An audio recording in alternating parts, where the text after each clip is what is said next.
Okey, Assalamualaikum. Hari ini kita akan masuk bab 7 cahaya dan optik dalam buku teks muka surat 200.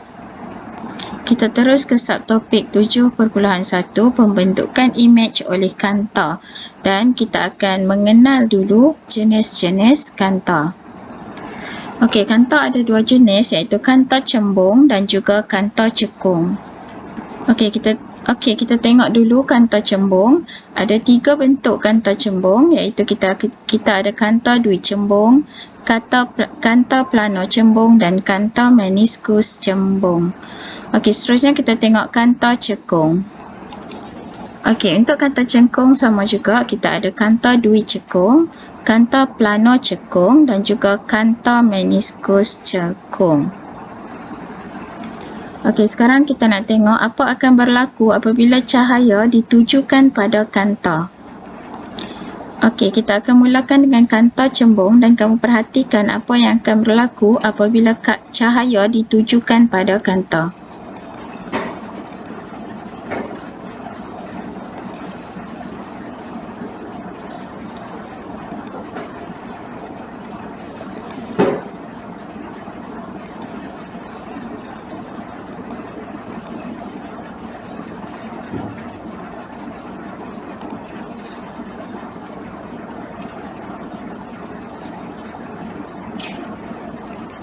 Okey, didapati cahaya itu menumpu pada satu titik dan disebabkan ini kanta cembung dipanggil kanta menumpu. Okey, sekarang kita beralih kepada kanta cekung pula. Kita lihat apa akan terjadi jika cahaya ditujukan pada kanta cekung.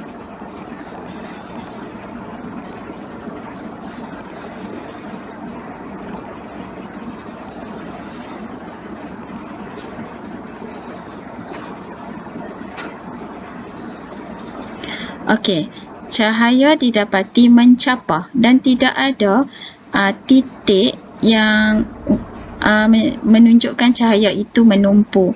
Jadi, apa saintis buat? Saintis menyambungkan garisan ke belakang. Kita tengoklah.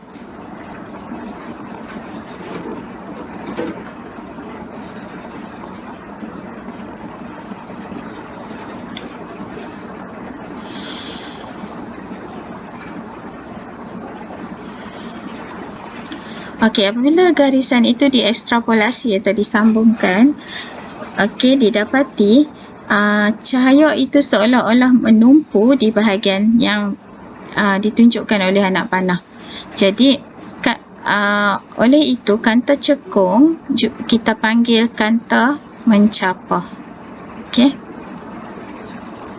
Kanta cekung dipanggil kanta mencapah kerana cahaya yang keluar daripada kanta mencapah. Sekarang kita tengok apakah yang dimaksudkan dengan titik fokus pula. Kita mulakan dengan kanta cembung.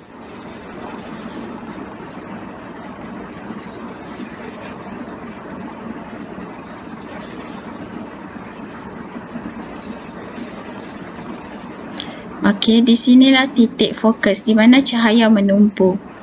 Okey, seterusnya kita tengok kanta cekung. Okey, untuk kanta cekung tidak ada titik yang menumpu. Jadi, apa kita buat? Kita lakukan buat satu garisan ekstrapolasi. Okey. Apabila garisan cahaya diekstrapolasi, cahaya seolah-olah menumpu di hadapan kanta. Titik inilah yang dipanggil titik fokus bagi kanta cekung. Okey, seterusnya kita tengok pula apakah panjang fokus. Kalau tadi kita tengok titik fokus, sekarang panjang fokus. Kita mula dengan kanta cembung. Okey, buat satu garisan di tengah-tengah kanta dan juga satu garisan di titik fokus. Jadi, ukur jarak antara kedua-dua garisan ini adalah panjang fokus bagi kanta cembung.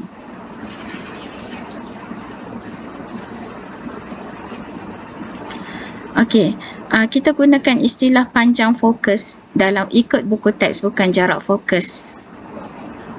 Maaf ya. Okey, saya telah betulkan. Sekarang kita tengok pula panjang fokus bagi kanta cekung. Okey, bina satu garisan pada titik fokus. Okey, dan juga satu lagi garisan di tengah-tengah kanta.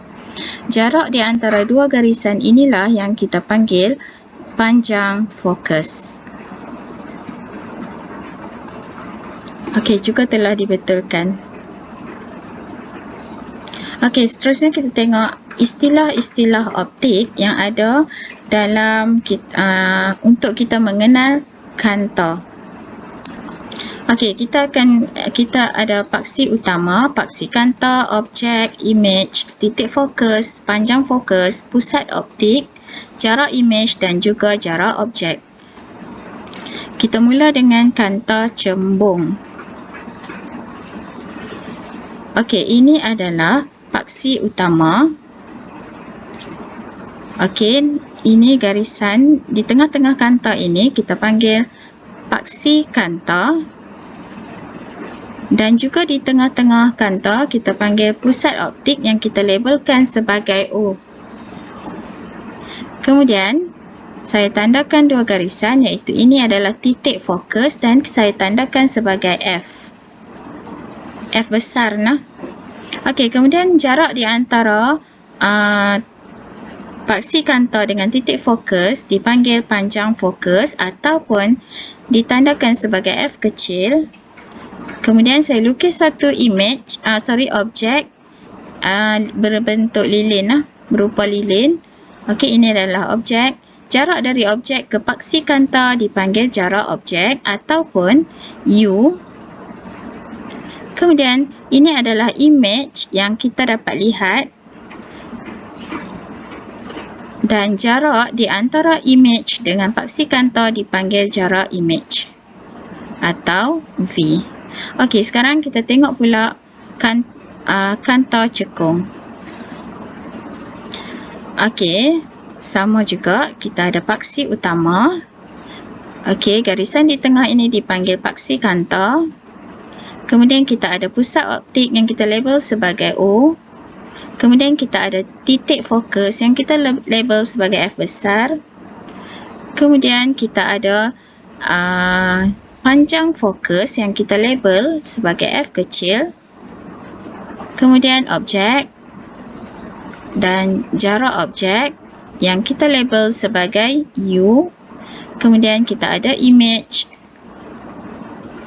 dan ini adalah jarak image dan kita label sebagai V.